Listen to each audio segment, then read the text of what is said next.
Olá pessoal, eu estou aqui mais uma vez no nosso laboratório de robótica, mas a gente vai discutir sobre profissionalidade aí do docente. A gente já discutiu aí no vídeo anterior sobre a profissionalização do docente conforme Guimarães. Agora a gente vai discutir um pouquinho sobre profissionalidade, do texto aí da Penin, que o título é Profissionalidade, o embate entre o concebido e o vivido. Na verdade é um capítulo de um livro aí, o livro Trajetórias e Processos de Ensinar e Aprender, Didática e Formação de Professores, onde tem uma coleção de diversos autores, incluindo aí, lógico, a Sônia Terezinha de Souza Penin.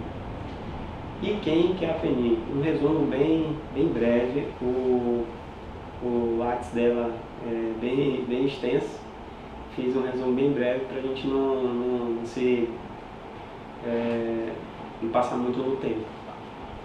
Bom, a Penin, ela é graduada em Pedagogia pela Universidade de São Paulo, ainda em 67, mestre em Educação pela PUC de São Paulo, e doutorei em Educação pela Universidade de São Paulo, USP, em 88.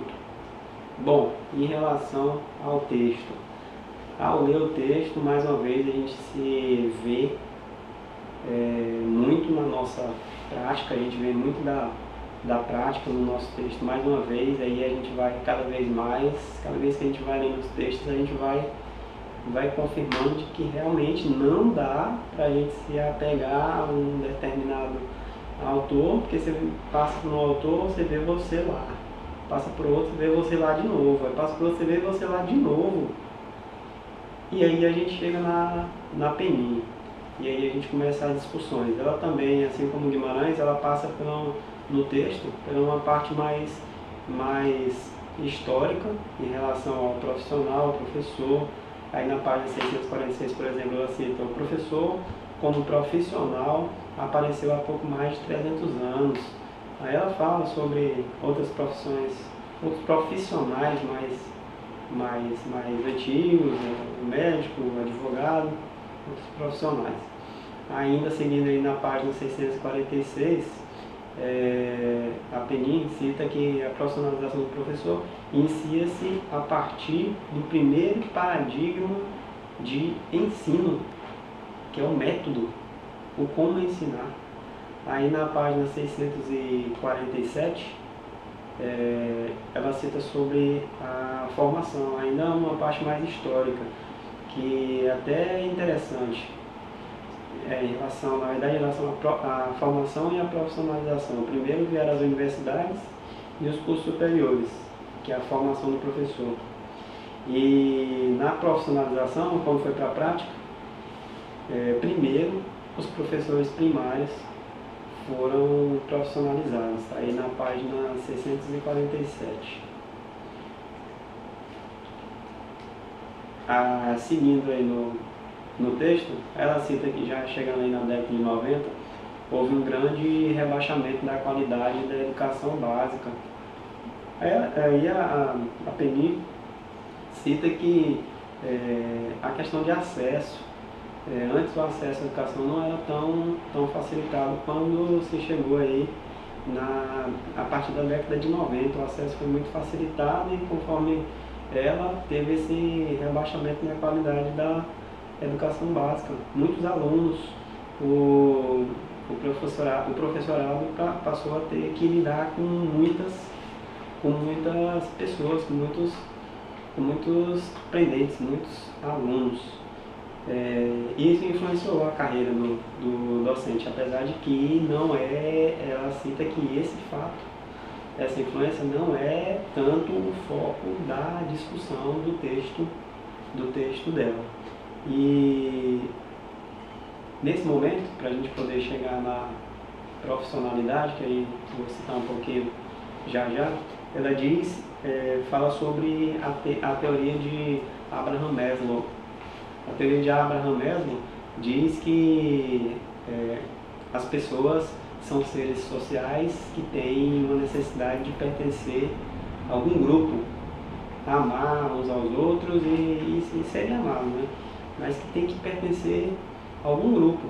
E assim, você vê que professores geralmente, quando estão fora do ambiente de trabalho, se relacionam com professores e vai em um determinado lugar, se relaciona com o professor e fala sobre educação, fala sobre aluno. Já tive empresas anteriores bem diferentes e realmente é assim. Você vai em um grupo e você fala com aquele grupo sobre coisas afins das pessoas que estão naquele grupo. E aí a gente chega no que a Penin separa entre profissionalidade e profissionalização. Confesso que quando eu vi esses termos, já vi bastante, mas nunca parei para pensar como eles foram formados, qual que é a explicação deles. E a Penin dá aí uma luz nesse sentido. Confesso que eu me apeguei assim, mas não posso, né? Tem que ficar com a mente um pouco mais aberta. Aí já na página 650, por exemplo, ela fala o que é a profissionalidade, que é a profissão, o professor, a profissão, mais a personalidade. A profissionalidade é formada pela profissão dele, mais a personalidade dele, a pessoa dele mesmo. E aí eu lembro de Nova, na verdade uma citação do Nias de 91, mas está dentro do trabalho de Nova, que a gente leu e a gente já debateu em dias anteriores. E vocês devem lembrar dessa citação que diz lá na página 25 do texto do Nova, que é o primeiro capítulo do livro que a gente leu, que diz assim, que o professor é a pessoa e uma parte importante da pessoa é o professor. Lembrei de fazer essa ligação quando ela trata sobre essa questão de profissionalidade. É a profissão mais a personalidade da pessoa. E quando a gente está trabalhando, você está ali lidando com o aluno, quando você sai da instituição e vai viver a sua vida social, você está no meio de professores lá fora também, e lá você discute sobre educação, não tem jeito, e assim, é muito natural, faz parte de você. E mais na frente ainda, aí na página 650, falou sobre profissionalidade, ela fala sobre profissionalização, que na verdade é uma junção de duas palavras também, que é o profissional, professor, mais a formação que ele teve. Ainda aí na página 650, ela cita, por exemplo, formação inicial continuada são parte de um mesmo processo de formação continuada. Assim, aqui ela já começa a entrar numa outra parte que eu vou citar já. Mas enfim, a gente tem, conforme Penin, a profissionalidade, que é o profissional, mais a personalidade, a pessoa dele, e a gente tem também a profissionalização, que é o profissional, docente, professor, mais a formação que ele teve. Me apeguei a essas duas palavras. Peguei essas duas, mas vamos lá, não posso me apegar tanto não. Então, aí em relação à formação continuada, durante boa parte do texto, a Penin cita que a formação continuada, para esse processo de formação continuada, é importantíssimo para esse processo de profissionalidade e profissionalização. Ela enfoca um pouco mais na profissionalidade no texto dela, mas ela diz que esse processo de formação continuada é muito importante para esse processo, e essa citação que eu acabei de passar aí na página 650, formação inicial e continuada, são parte de um mesmo processo de formação continuada. A profissionalidade, viver no momento de... já entrando em em outro assunto. Ela diz que esse processo de formação contínua, ao longo de boa parte do texto, ela vem incisivamente em relação a essa questão da formação continuada. Aí, seguindo um pouquinho mais no texto, ela também traz, assim como o Guimarães no texto dela, ela também traz um projeto de pesquisa para dentro desse capítulo, desse livro. Ela traz um pouquinho de um projeto de pesquisa, fala também essas questões metodológicas, quem foi o universo de pesquisa, como foi a metodologia, quantas pessoas foram pesquisadas. Por exemplo, a pesquisa foi feita em escolas do município de São Paulo, em 1998, e ela trata sobre essa questão de profissionalidade, de como que os professores se veem na profissão de professor, profissionalidade vivendo um momento de desequilíbrio devido aos precários resultados do rendimento escolar. Sim, ela traz esse texto. Profissionalidade vivendo um momento de desequilíbrio devido aos precários resultados do rendimento escolar. Isso foi escrito em 2000, o texto é de 2008, mas essa pesquisa foi em 78 e já se fala dos resultados precários do rendimento escolar. E a gente já está em 2016 e a gente ainda vê isso. É uma questão a se pensar, né? Seguindo um pouquinho mais no texto, e no que se refere à insatisfação, insatisfação dos professores e tal, ela fala já, durante a pesquisa dela, que parte dos professores se sentiam satisfeitos, parte se sentiam insatisfeitos. Ela detectou que, em relação a essa insatisfação, era uma questão mais de sistema, no âmbito político mesmo. A associação de classe, no âmbito político, não teria como resolver esse problema se não fosse por esse lado. Essa questão de insatisfação que os professores responderam na pesquisa, ela ligou a esse fato de questão política mesmo, de condições de trabalho, enfim. E nos resultados, na pesquisa dela, no que se refere à satisfação, ela cita na página 653, por exemplo, no que se refere aos fatores que produzem satisfação dos professores, pode ser trabalhado pelo próprio docente, por meio de ações que tenham como referência o ensino e o cotidiano escolar. Detectou-se que tinha insatisfação de parte dos professores, mas que a solução seria em âmbito político. Mas também detectou que tinha satisfação do docente no seu trabalho. E que a solução, conforme ela, seria por meio do próprio docente, de ações do próprio docente em relação ao ensino e em relação ao cotidiano escolar, na página 653.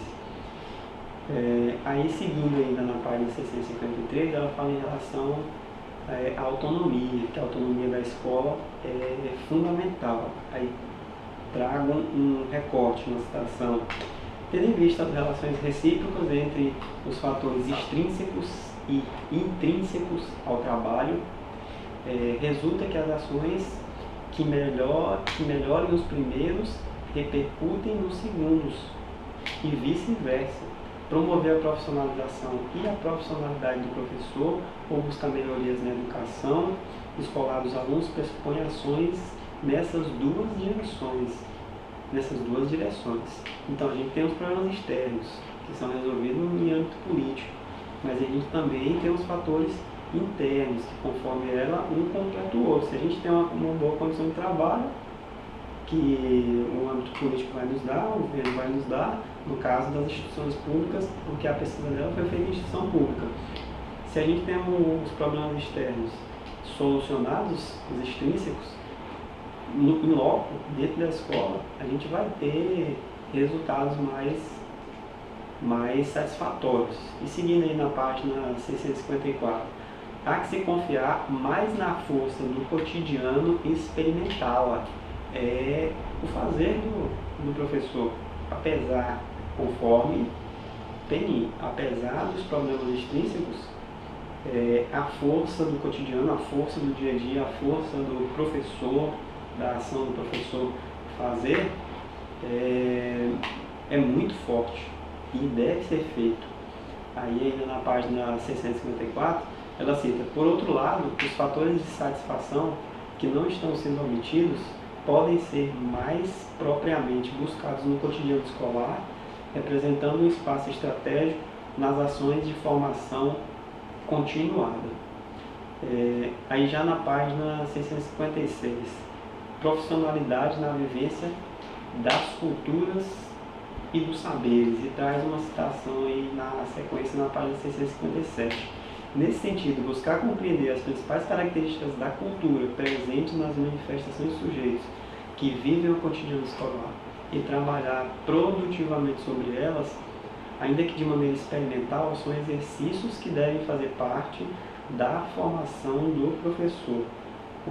Da formação do professor, apesar dos problemas extrínsecos que a gente tem que se fazer o trabalho dentro de casa, fazer a lição de casa, apesar dos problemas que se tem fora da escola.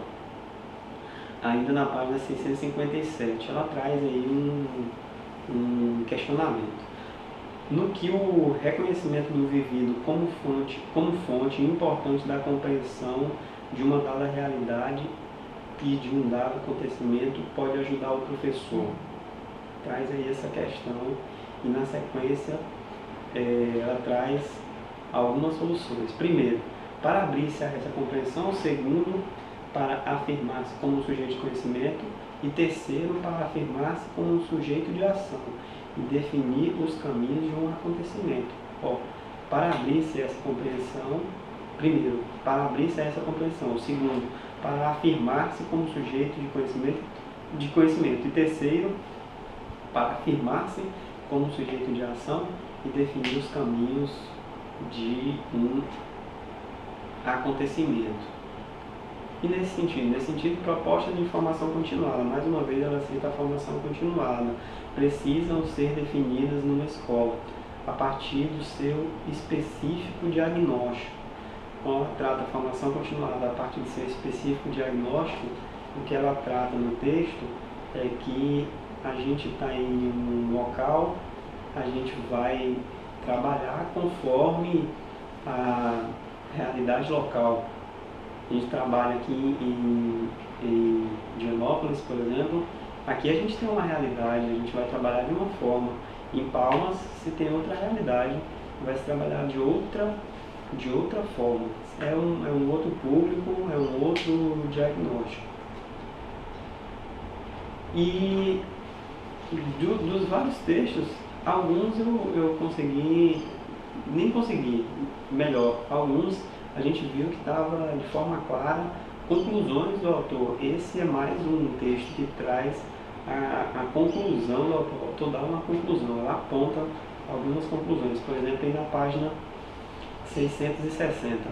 Ainda que os professores tenham tido acesso a textos educacionais e mesmo legais contemporâneos que enfatizam a importância de considerar no ensino a vida social e o cotidiano dos alunos, e ainda que muitos deles estejam de fato comprometidos na aprendizagem dos estudantes, é possível que tenham reais dificuldades em propor uma outra escola, questionando crenças tão arraigadas.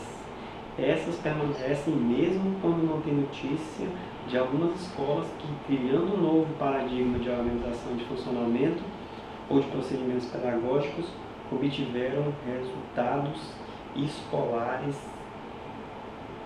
positivos.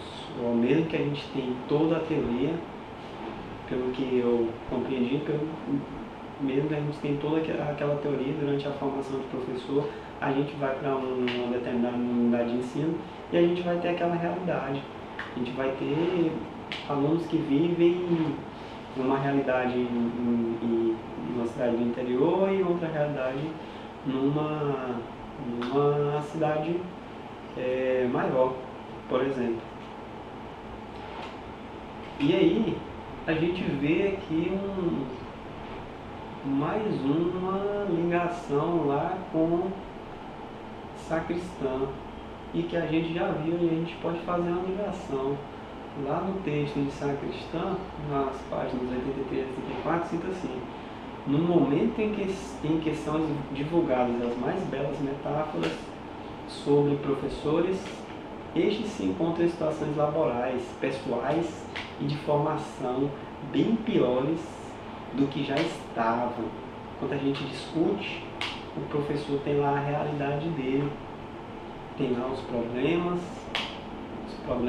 em relação a diversos fatores institucionais, fatores até de pessoa mesmo, do pessoal, e a gente faz essa ligação entre o teórico e a prática.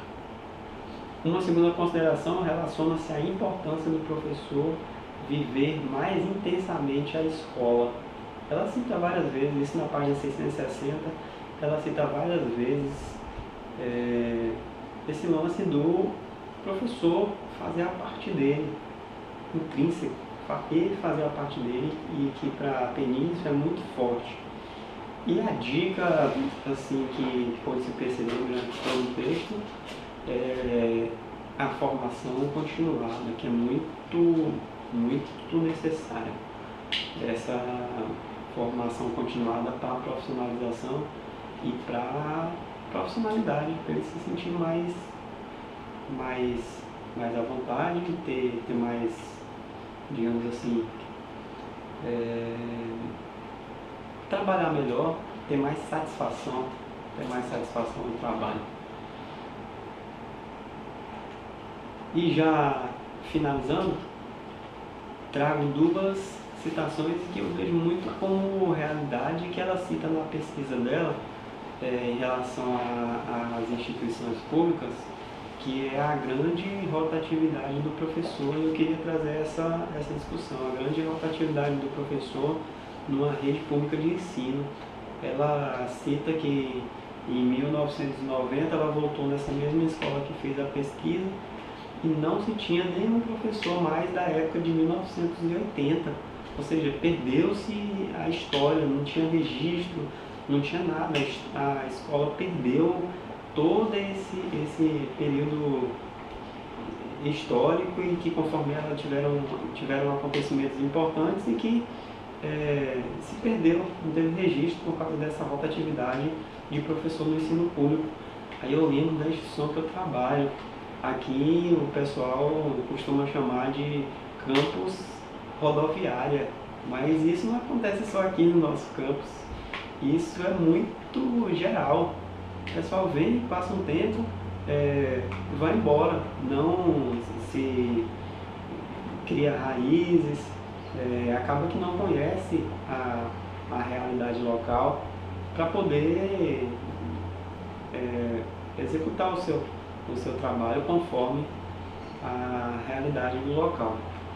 Aí tem uma última citação que eu queria deixar aí na página 661, que diz: com esse caráter há que se buscar políticas de valorização da carreira que equilibrem direitos de professores sem prejudicar o direito constitucional dos alunos por uma educação de qualidade.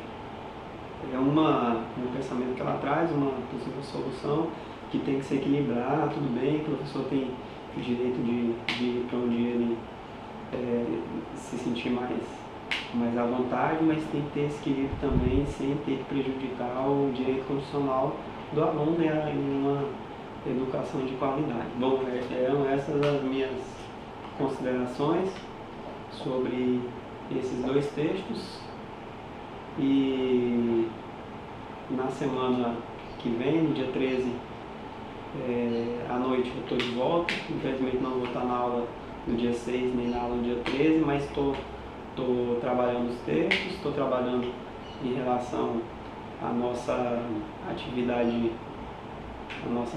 final aí, para entregar aí no dia 27, né, o nosso ensaio. Estou trabalhando nele e me finalizo aqui, me deixo aí à disposição.